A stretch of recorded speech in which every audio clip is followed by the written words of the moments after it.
the death penalty. But I know, Mr. Diassi, you wanted to make also a I saw the clip with Mr. Volney. Is that the same Volney who, when he was a judge, now he's off the bench, he's fair game, who in a rape trial berated a person accused of rape and saying, well, you could get a woman for a box of KFC?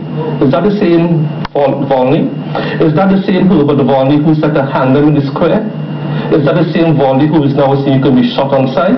It boggles the mind to think that people voted in this government 29-12 for that type of rhetoric. But Ms. Rampisu, let me take you back a little bit further. This state of emergency is targeting the guppies, as my colleague will say here. In Valsane, within the past year and a half, you had a raid on one house in Valsane, which netted over 15 guns, which netted paraphernalia used for drugs. Why isn't Valsane part of this? Why aren't the moneyed men who dress in suits and ties like both of us part of this? I'm not a moneyed man.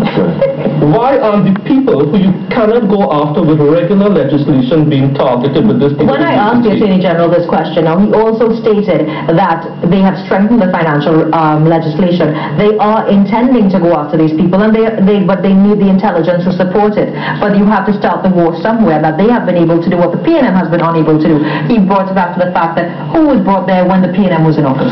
The Attorney General is misspeaking when he talks about the Financial Intelligence Unit, because the same Attorney General in the Senate, when he piloted the bill, he wanted the bill passed by a certain date, April 22nd, to allow the Minister of National Security to go to a security meeting of FTAA to tell them that we now have this FIU bill on the books. We gave him his wish, even though the bill was severely flawed, and we told the Attorney General in the Senate at 1 a.m. in the morning that the bill is flawed. It needs to come back into committee. He gave us an undertaking that he will bring that bill back by June 20th before Parliament goes on recess to have all the errors corrected. That FIU bill has not yet come back to the Senate to go through committee stage to make the provisions in the FIU lawful and enforceable. That's your Attorney General.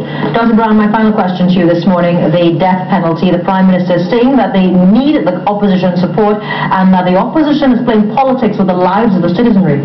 The Prime Minister again is reading from a prepared script, being told that, or advised that is an area in which she will get some support or credibility from the population. I don't think so. I think she's been misadvised. To begin with, the government is certainly not united on this issue, so that she will have a massive challenge of bringing that failed measure back to the Parliament.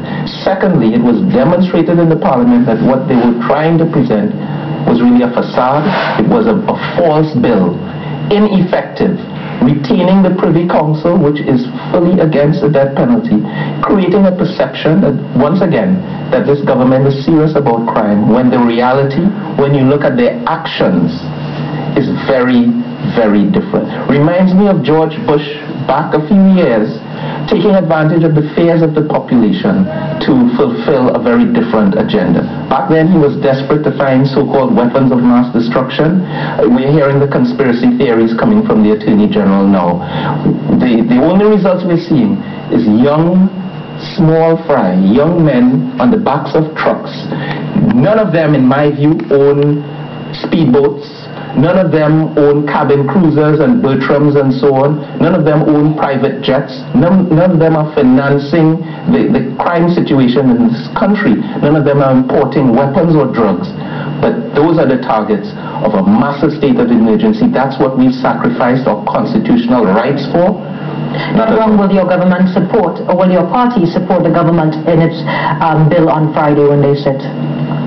Well, I am not in a position to speak on that issue until the government makes its presentation and until the caucus meets on it.